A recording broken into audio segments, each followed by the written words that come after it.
واعتصموا بحبل الله جميعا ولا تفرقوا۔ ناظرین سامعین السلام علیکم ورحمۃ اللہ وبرکاتہ۔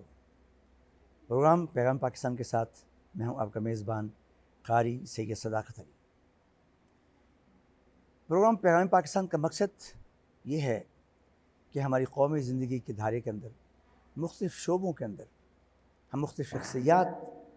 اپنی خدمات سر انجام دے رہی ہیں۔ ہمارا مقصد ہوتا ہے کہ ان سے آپ کا تعارف کروایا جائے، ان کی ایکسپرٹیز، وہ جو خدمات سر انجام دے رہے ہیں وہ آپ تک پہنچائی جائیں اور ان کے خیالات کو سنا جائے کہ وہ کس طریقے سے اس ملک کی ترقی کے لیے اپنا کردار ادا کر رہے ہیں۔ تعلیم کا میدان ایک ایسا میدان ہے جس میں اگر ہم محنت نہ کریں تو ہمارا ملک جو ہے وہ آگے ترقی نہیں کر سکتا۔ گورنمنٹ اسلامیہ کالج برائے خواتین لاہور کینٹ، یہاں پر ہم موجود ہیں اور ہمارے ساتھ ہمارے آج کی مہمان پرنسپل صاحبہ ڈاکٹر شازیہ شعیب صاحبہ موجود ہیں۔ میں ان کو ویلکم کہتا ہوں اور ان کو خوش آمدید کہتا ہوں۔ ڈاکٹر صاحبہ السلام علیکم ورحمۃ اللہ وبرکاتہ، شکریہ آپ کی آمد کا کہ آپ نے ہمیں وقت دیا۔ وعلیکم السلام، آپ کا شکریہ کہ آپ نے ہمیں دعوت دی۔ ڈاکٹر صاحبہ میں آپ سے یہ کوشچن کرنا چاہوں گا، پہلے تو اس ادارے کا، اس درسگاہ کا تعارف آپ بتا دیں کہ یہ کب سے مارج وجود میں آیا، کتنے اسٹوڈنٹس ہیں، کیا کیا یہاں پر ہو رہا ہے، اور کیا یہ خواتین کی تعلیم جو ہے معیار ہے، یہ دور حاضر کے تقاضوں کو پورا کر رہا ہے؟ یہ ادارہ جو ہے گورنمنٹ اسلامیہ گریجویٹ برائے خواتین کینٹ کالج لاہور جو ہے 60s میں یہ قائم ہوا اور یہ یہاں پر بچوں کی تعداد تقریباً 5000 ہے۔ مختلف شعبہ جات میں بچیاں یہاں ہمارے یہاں تعلیم حاصل کر رہی ہیں اور انہیں جیسے اور نصابی سرگرمیوں کے ساتھ ساتھ ہم نصابی سرگرمیوں میں بھی بڑا فعال رول ادا کرتا ہے یہ ادارہ، جیسے کہ آج کا یہ پروگرام جو ہے آپ کا، وہ بھی اس سلسلے کی ایک کڑی ہے کہ نصابی سرگرمیوں سے نکال کر ہم انہیں ہم نصابی سرگرمیوں کی طرف لے آئیں۔ تو بچیاں جو ہیں وہ ہمارے اگر ہم نصابی سرگرمیوں میں دیکھیں تو پوزیشن ہولڈرز بچیاں ہیں، پہلی، دوسری، تیسری پوزیشن بھی حاصل کرتی ہیں بچیاں، یہی بچیوں نے۔ اور ہم نصابی سرگرمیوں کی طرف جائیں تو آپ دیکھیں گے کہ نیشنل لیول پہ بچیاں جو ہیں اور ملک پنجاب کی سطح پر بھی جو ہیں بچیاں وہ اپنا رول ادا کر رہی ہیں۔ ہماری ٹیمز جاتی ہیں، شرکت کرتی ہیں، کبھی پہلا، دوسرا، تیسرا انعام حاصل کر کے بچے جو ہیں ادارے کا نام روشن کر رہے ہیں۔ ڈاکٹر صاحب میں آپ سے یہ پوچھنا چاہوں گا کہ ابھی کسی بھی معاشرے میں ترقی کے لیے خواتین کا بڑا ایک اہم کردار رہا ہے اور ہمیشہ رہے گا۔ کیا پاکستان کی خواتین اس حوالے سے اپنا کردار ادا کر رہی ہیں؟ خواتین جو ہیں ہماری آبادی کا، پاکستان کی آبادی کا نصف ہیں اور شرح خواندگی جو ہے وہاں وہ 30 سے 32% ہے۔ تو خواتین جو اب ماضی کا دور جو ہے نہیں رہا، خواتین ہر شعبے میں مردوں کے شانہ بشانہ کام کر رہی ہیں، بڑا فعال اور متحرک رول ادا کر رہی ہیں ہر شعبے میں۔ دیکھیے یہ اگر ہم خواتین کو جیسے اس اپنی شرح خواندگی کو اگر کوشش کریں اور اپنا بجٹ جو ہے وہ بڑھا دیں، تعلیمی بجٹ جو ہے اپنا اگر ہم دگنا کر دیں اور شرح خواندگی کو ہم 50% تک لے جائیں، چلیں 50 نہیں تو ہم اس کو 40% تک تو لے جانے کی کوشش کر سکتے ہیں۔ تو اگر 40% تک بھی اسے ہم لے جائیں تو یہ ہمارا ملک جو ہے معاشی اور اقتصادی لحاظ سے بہت آگے جا سکتا ہے۔ ابھی بھی خواتین جو ہیں ملک کی معیشت میں، ملک کے اقتصاد میں بہت اہم رول ادا کر رہی ہیں، لیکن اس کو شرح خواندگی کو بڑھا کر اس رول کو ہم مزید بہتر بنا سکتے ہیں۔ میڈم بچیاں جو شہروں میں رہ رہی ہیں وہ تو یقیناً اس سے استفادہ کر رہی ہیں، جو دیہاتوں میں بچیاں ہیں ان کے لیے بھی کوئی سسٹم ہے کہ؟ اچھا، اب میں نے آپ کو کہا کہ دور حاضر کے جو تقاضے بھی بدل چکے اور حالات بھی بدل چکے۔ وہ پہلے جو دور تھا کہ دیہاتوں میں، دیہی علاقوں میں خواتین کی تعلیم کو اہمیت نہیں دی جاتی تھی، اب میں خود دیکھتی ہوں کہ ہمارے بہت سے جاننے والے لوگ، ارد گرد کے لوگ جو ہیں، خود بچیوں کی تعلیم کو پسند بھی کرتے ہیں، اس کو فروغ بھی دے رہے ہیں اور اس میں اپنا باقاعدہ ایک حصہ بھی ڈال رہے ہیں۔ اور ہم کوشش بھی، اگر آپ سرکاری سطح پر بھی یہ دیکھیں تو کوشش ہو رہی ہے کہ دیہی علاقوں میں بھی ایک گریجویٹ کالجز، ایسوسیٹ کالجز تو ہیں، انٹرمیڈیٹ لیول تک کالجز ہیں، لیکن جو ایسوسیٹ اور لیول اور انٹرمیڈیٹ سے ہٹ کے گریجویٹ لیول پہ بھی کالجز قائم ہو رہے ہیں، سہولیات جو ہیں فراہم کرنے کی کوشش کی جا رہی ہے۔ تو انشاءاللہ مستقبل جو ہے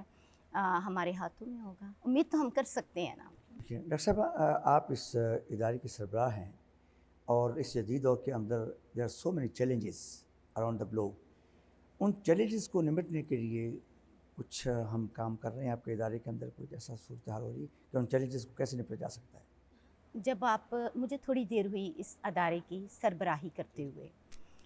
اور ابھی تک ہمیں جو چیلنجز درپیش ہیں اس میں سب سے اہم یہ ہے کہ بچیوں کو ہم زیادہ سے زیادہ سہولیات فراہم کریں،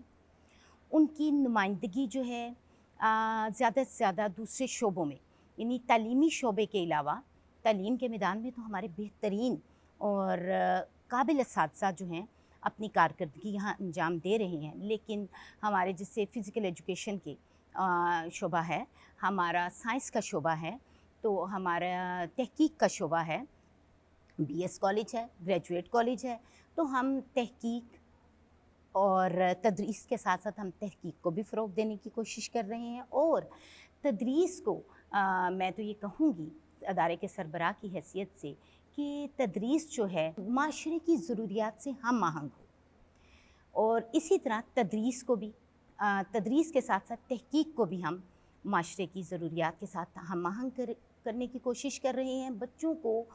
وہ مضامین، جیسے کمپیوٹر کا دور ہے، ڈیجیٹل ورلڈ ہے، تو ہمارے بچے جو ہیں وہ جہاں ہم انہیں اخلاقیات کی صورت میں لنگوسٹکس پڑھا رہے ہیں، مختلف زبانوں ادبیات پڑھا رہے ہیں، جس میں پنجابی ہے، فارسی ہے، اردو ہے، ہم ان کو اعلیٰ اخلاق کی اقدار کا حامل بنانے کے ساتھ ساتھ ہم انہیں کمپیوٹر سائنس کی تعلیم بھی دے رہے ہیں، تاکہ وہ معاشرے میں نہ اعلیٰ اخلاقی اقدار اور اچھی شخصیت و کردار کے حامل ہو کر معاشرے کی تقاضوں کے مطابق کو پورا کرتے ہوئے زندگی گزار سکیں۔ آپ کے یہاں کتنی فیکلٹیز ہیں یہاں پر؟ ہمارے یہاں 6 شعبوں میں فیکلٹیز تو بہت سی ہیں، لیکن اس وقت جو 6 شعبوں میں ہمارے یہاں پر بی ایس ہو رہا ہے، اور اس کے علاوہ ہمارے تقریباً 100 فیکلٹی ممبرس ہیں جو مختلف مضامین میں مہارت اور قابلیت رکھتے ہیں اور اپنی بہترین استعداد کے ساتھ اور قابلیت کے ساتھ بچوں کے لیے خدمات سر انجام دے رہے ہیں۔ ڈاکٹر صاحب یہ بتائیے کہ بچوں کے اندر، ہماری بچیوں کے اندر، خاص طور پر طالبات کے اندر پاکستان کے متعلق ان کو بتایا جائے کہ یہ پاکستان کیسے بنا، کن لوگوں نے بنایا، اس حوالے سے کوئی ایکٹیویٹیز بھی یہاں ہوتی ہیں؟ ہمارا شعبہ تاریخ اور شعبہ سیاسیات جو ہے وہ مختلف قسم کے پروگرامز کا انعقاد کرتا رہتا ہے، جس میں کوئز بھی ہیں، جس میں مضمون نویسی بھی ہے، تقریری مقابلے بھی ہیں، اور پھر اس میں ہم بچوں میں یہ لگن اور جوش پیدا کرنے کی کوشش کرتے ہیں کہ پاکستانی ہونے کی حیثیت سے انہوں نے ہر دم فعال اور متحرک رہنا ہے، اور انہیں بتایا جاتا ہے کہ ایسے اپنے جو ہیروز ہیں، قومی ہیروز، ان کے سامنے دہرا کر ان کی رگوں میں منجمد خون کو ہم گرمانے کی کوشش کرتے ہیں، اور انہیں بتایا جاتا ہے کہ جس طرح انہوں نے اپنے ملک کی سلامتی اور پاسداری کے لیے اپنی قیمتی جانوں کے نذرانے پیش کیے، تو جب بھی ملک پر کوئی کڑا وقت آئے تو آپ نے بھی سیسا پلائی دیوار بن کر کھڑے ہو جانا ہے اور اپنی صلاحیتوں کا بھرپور استعمال کرنا ہے۔ تو اس طرح سے بچے جو ہیں سرگرم رہتے ہیں، پرجوش رہتے ہیں، متحرک اور فعال رہتے ہیں، اور بہترین رول ادا کرتے ہیں جب ہم ایسی تقریبات کا انعقاد وقتاً فوقتاً اپنے کالج میں کرتے رہیں۔ بہت اچھے طریقے سے آپ نے اس کو ایلیبریٹ کیا۔ ڈاکٹر صاحبہ، میں چاہتا ہوں کہ آخر میں آپ نوجوان طالبات کے لیے اور طلباء کے لیے بھی، یہ اسکرین کے ذریعے، پاکستان ٹیلی ویژن کے ذریعے آپ کی آواز پوری دنیا کی طالبات اور طلباء تک پہنچ رہی ہے، آپ ان کو، والدین کو اور بچوں کو کیا میسیج آپ دینا چاہیں گی؟ طلباء طالبات اور والدین کے ساتھ ساتھ اپنے سربراہان سے بھی یہ گزارش کروں گی کہ تعلیمی نظام کو بہتر اور مؤثر بنانے کے لیے اہم اقدامات کریں، کیونکہ تعلیم یہ ایک ایسا ہتھیار ہے جس سے ہم قوموں کی تقدیر بدل سکتے ہیں، اور اس کے لیے ہمیں یکساں نصاب تعلیم جو ہے وہ مرتب کرنا چاہیے، طبقاتی نظام تعلیم کا خاتمہ کرنا چاہیے، اور نصاب تعلیم جدید دور کے تقاضوں سے ہم آہنگ کرنا چاہیے تاکہ ہمارے بچے جو ہیں وہ آنے والے چیلنجز کا احسن طریقے سے مقابلہ کر سکیں۔ میں والدین سے بھی یہ گزارش کروں گی کہ وہ اپنے بچوں کو ان کے رجحان کے مطابق شعبے کا انتخاب کرنے کا موقع دیں تاکہ وہ متعلقہ شعبے میں اپنی صلاحیتوں کو اجاگر کر کے ملک کی ترقی و خوشحالی میں اپنا اہم رول ادا کر سکیں۔ اس کے علاوہ عملی تعلیمی اداروں کا قیام ناگزیر بنایا جائے، کیونکہ اسکل بیس ایجوکیشن پروفیشنل ڈیولپمنٹ لازمی ہونی چاہیے، اور پھر اساتذہ جو ہیں وہ قوم کے معمار ہیں، قوم کے معماروں کی طرف توجہ دی جائے۔ اب میں فارسی کا ایک شعر ہے جو یہاں پر کہنا چاہوں گی، خشت اول چن نہد معمار کج تا ثریا می رود دیوار کج۔ اگر پہلی اینٹ ہی معمار ٹیڑھی رکھے گا تو وہ بلندی تک ہی ٹیڑھی جائے گی، تو اگر معمار کی طرف ہم توجہ نہیں دیں گے تو ہماری قوم کبھی بھی خوشحالی اور ترقی کی راہوں پر گامزن نہیں ہو سکے گی۔ لہٰذا میری یہ اپیل ہے کہ اساتذہ، خاص طور پہ جو اسکول اساتذہ ہیں، ان کی معاشی خوشحالی کی طرف توجہ دی جائے، ان کو ایسا پیکج دیا جائے جس سے وہ ہمارے بچوں کو اپنی روزی روٹی کی فکر سے آزاد ہو کر ہمارے بچوں کی تربیت کر سکیں، ان کی شخصیت و کردار کی تعمیر کر سکیں۔ تھینک یو ڈاکٹر صاحب، بہت اچھا آپ نے میسیج دیا ایجوکیشن سسٹم کے حوالے سے بھی، اور والدین کو بھی بہت اچھا میسیج دیا، طالبات کو بھی بہت اچھا میسیج دیا آپ نے۔ اب ہمارا نیکسٹ سیگمنٹ ہوتا ہے کہ ہم بچوں سے کویشچنز لیتے ہیں، تو ہم آئیے بچوں کی طرف چلتے ہیں۔ السلام علیکم، میرا نام روت سیسیلیا ہے اور میں ADP 4th ایئر کی اسٹوڈنٹ ہوں۔ میرا پرنسپل صاحبہ سے یہ سوال ہے کہ کیا ہم علامہ اقبال کے افکار اور تعلیمات کی روشنی میں نوجوان نسل کو آگاہ کرنے کے لیے مزید کچھ اقدامات کر سکتے ہیں؟ میں نے پہلے بھی ذکر کیا کہ وہ عمومی تعلیم کی بجائے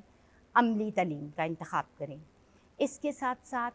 ایسے مضامین کا انتخاب کریں جو ان کی اخلاقیات اور شخصیت و کردار کو سنوارنے میں مد و معاون ثابت ہوں۔ متحرک اور فعال رول ادا کرنے کے لیے انہیں نصابی سرگرمیوں کے ساتھ ساتھ ہم نصابی سرگرمیوں میں بھی حصہ لینا چاہیے، اور اس کے علاوہ انہیں اپنی مثبت انداز فکر اور فولادی قوت ارادی رکھنی چاہیے، تو وہ انشاءاللہ معاشرے کا کارآمد فرد بن سکتے ہیں۔ السلام علیکم، میرا نام پلوشا ہے اور میں سیکنڈ ایئر ICS کی اسٹوڈنٹ ہوں۔ میرا پرنسپل صاحبہ سے یہ کویشچن ہے کہ میم، نوجوان طلباء و طالبات دور حاضر کے چیلنجوں کا مقابلہ کرنے کے لیے کیا لائے عمل اختیار میں لا سکتے ہیں؟ قائد اعظم کو نوجوانوں سے بہت امیدیں وابستہ تھیں۔ وہ کہا کرتے تھے کہ ملک کا مستقبل نوجوانوں کی انداز فکر اور ان کی بامقصد سوچ پر منحصر ہوتا ہے۔ تو اگر نوجوانوں کی سوچ بامقصد اور انداز فکر عالی ہوگا تو ملک جو ہے وہ ترقی کی شاہراہوں پر گامزن ہو سکے گا۔ تو نوجوانوں کو جو قائد اعظم کا وہ ویژن تھا، وہ ان کا یہ نوجوانوں سے کہنا تھا کہ وہ کام کام کام اور صرف کام پر یقین رکھیں، مشکلات سے نہ گھبرائیں، فرقہ پرستی سے بچیں، متعصبانہ سوچ کو فروغ نہ دیں، اور اس کے ساتھ ساتھ مغربی یلغار کا حصہ نہ بنیں، اپنا راستہ بنائیں، اپنی سوچ پیدا کریں۔ جیسے اس موقع پر چونکہ میں فارسی زبان و ادب کی استاد ہوں، تو میں اقبال کا ایک فارسی کا شعر کوٹ کرنا چاہوں کا کتھا جو ہے وہ اس وقت بیان کرنا چاہوں گی کہ تراش از تیشه خود جاده خویش، تراش از تیشه خود جاده خویش، به راه دیگران رفتن عذاب است، کاری که ز دستت ندارد گناهی هم اگر باشد ثواب است، کہ اپنا راستہ اپنے کلہاڑے سے خود تراش، وہ کام جو تو اپنے ہاتھ سے کرے گا وہ غلط بھی ہوگا تو وہ ٹھیک ہے، تو میں بھی نوجوانوں سے یہی کہوں گی قائد اعظم علامہ اقبال کے ویژن کی روشنی میں کہ وہ اپنی راہیں خود تراشیں، دوسروں پر انحصار نہ کریں۔ السلام علیکم، میرا نام انسا ہے، میں سال دوم سے ہوں۔ میرا پرنسپل سے سوال ہے کہ آپ نوجوان طالبہ اور طالبات کو ان کی عملی زندگی کے حوالے سے کیا رہنمائی دیں گی؟ شروع سے خواہش رہی ہے کہ قائد اعظم کے ساتھ ساتھ بچے جو ہیں ابتدائی کلاسوں سے ہی علامہ اقبال کی شاعری کی روح کو سمجھیں کہ ہم جب دیکھتے ہیں کہ اقبال کا کوئی ایک شعر ایسا نہیں ہے جو معنی و مفاہیم سے خالی ہو، اس میں معنی و مفاہیم کا ایک جہان آباد ہے۔ اگر بچے ابتدائی سطح سے ہی ان کے افکار عالیہ سے آگاہ ہو جائیں گے تو ان کو اپنی راہیں متعین کرنے میں بہت آسانی ہوگی۔ اور ان کے اقبال تو جاوید نامہ میں نوجوان نسل سے خطاب کرتے ہیں، قائد اعظم کی طرح اقبال کو بھی نوجوان نسل سے بہت امیدیں تھیں۔ نیاد نو کے نام سے وہ نوجوانوں کو پیغام دیتے ہوئے نظر آتے ہیں، چاہتے ہیں کہ ہمارے نوجوان جو ہیں وہ چاہتے تھے کہ ہمارے نوجوان اس ملک کی باغ دور کو سنبھالیں اور اس کو صحیح راہوں پر، اس کو صحیح خطوط پر ڈالیں، تو بلا شبہ یہ کام نوجوان ہی کر سکتے ہیں۔ میں سمجھتا ہوں کہ بچوں کے اندر، طالبات کے اندر خاص طور پر اس چیز کو مزید آگے انسرٹ کرنے کے لیے، ان کے اذہان کے اندر، ان کے قلوب کے اندر اگر ہم علامہ اقبال کی شاعری اس کے حوالے سے کمپٹیشنز کروائیں، ڈیبیٹس کروائیں اور ٹیبلو کی شکل میں اگر ہم اس کو پیش کریں اسٹیج پر بچیاں جو ہیں، تو یقیناً اس سے ان کی افکار، ان کی تعلیمات جو ہے مزید جو ہیں وہ اذہان کے اندر جو ہے وہ داخل ہو سکتی ہیں۔ بالکل آپ نے درست فرمایا، اور ہم ایسا کرواتے بھی ہیں۔ ہم یہ ٹیبلوز اور تقریری مقابلہ جات اور اس ملی نغمہ جات، یہ سب کچھ ہم ان ایسے پروگرامز کا ہم اپنے کالج کی سطح پر اور کالج سے باہر بھی ہم اس کا انعقاد کرواتے ہیں۔ اقبال کی ایک نظم ہے، اے گنچے یہ خوابیدے، گنچے یہ خوابیدے سے مراد ان کی سوئی ہوئی قوم ہے۔ سوئی ہوئی قوم نوجوان، سوئے ہوئے نوجوان ہیں، تو ان کا خطاب ہے۔ تو ہم نے پچھلے دنوں اس سے پروگرام کروائے اور بالکل ہم کرواتے ہیں اور نوجوانوں کی روح کو گرماتے رہتے ہیں، ان کو ان کے افکار عالیہ سے روشناس کرواتے رہتے ہیں اور انشاءاللہ آئندہ بھی کرواتے رہیں گے۔ السلام علیکم، میرا نام فریحہ امین ہے۔ میم، میرا کوشچن آپ سے یہ ہے کہ ہم اپنی زندگی کو قائد اعظم کے ویژن کے مطابق کیسے ڈھال سکتے ہیں؟ آخری کویشچن ہماری ایک طالبہ نے کیا ہے کہ آپ یہ رہنمائی فرمائیں کہ طلباء و طالبات کو عملی زندگی کے اندر آگے بڑھنے کے لیے آپ کیا رہنمائی فرمائیں گے؟ محنت، جستجو، لگن، جدوجہد، کوشش کو اپنا شعار بنائیں، نظم و ضبط کو اپنائیں، اعلیٰ اخلاقی اقدار کو اپنائیں۔ میں دیکھتی ہوں کہ ہمارے بچے جو ہے اخلاقی لحاظ سے کمزور ہوتے جا رہے ہیں، تو اس لیے ہم جہاں سائنس اور ٹیکنالوجی کی تعلیم کو بہت اہمیت دیتے ہیں، اس کے ساتھ ساتھ ہمیں اخلاقیات پر توجہ دینے کے لیے انہیں زبان و ادبیات کے مضامین بھی پڑھنے کی طرف ترغیب دینی چاہیے۔ اس کے علاوہ مضبوط قوت ارادی، آہنی ارادے، بلند انداز فکر کو اپنائیں تاکہ اپنے معاشرے کو ترقی کی راہوں پر لے جا سکیں، کیونکہ انہیں معلوم ہونا چاہیے کہ ان کے فعال کردار کے بغیر کوئی بھی معاشرہ اور قوم اپنے اہداف و مقاصد حاصل نہیں کر سکتا ہے۔ تو ہمیں اپنے ملک کو ترقی اور خوشحالی کی راہ پر ڈالنے کے لیے ان کے فعال کردار کی اشد ضرورت ہے۔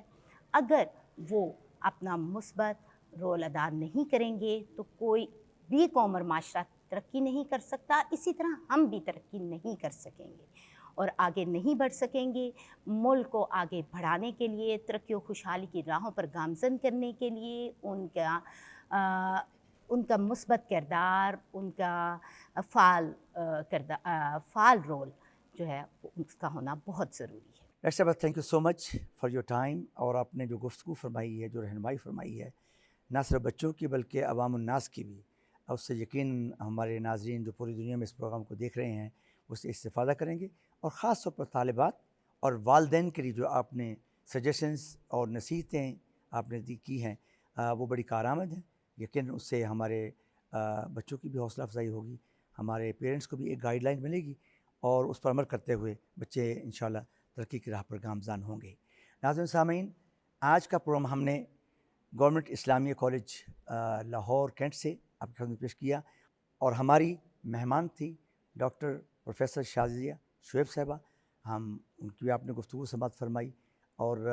یقیناً ان کی گفتگو جو ہے وہ ایک لائے عمل کی حیثیت رکھتی ہے. انہوں نے ایک لائن آف ایکشن جو دی ہے، لائن آف ڈائریکشن جو دی ہے بچوں کو، طالبات کو خاص طور پر، ہمارے پیرنٹس کو. اور یہ ہمارے ملک کا سرمایہ ہیں یہ شخصیات. ان کا تجربہ، ان کی عملی زندگی جس میدان میں گزرتی ہے، وہ اپنے پورے تجربے کی روشنی سے گفتگو فرماتے ہیں اور ہم تک پہنچتے ہیں اور ہم آپ تک پہنچاتے ہیں. اس کے ساتھ ہی ہمارا آج کا پروگرام ختم ہو رہا ہے. انشاءاللہ العزیز آئندہ ہفتے ایک نئے مہمان کے ساتھ، ایک نئی شخصیت کے ساتھ، ایک نئے ادارے کے ساتھ آپ کی خدمت میں حاضر ہوں گے. اس وقت کے لیے اپنے میزبان قاری سید صداقت علی کو اجازت دیجیے. اللہ حافظ. السلام علیکم ورحمۃ اللہ وبرکاتہ. پاکستان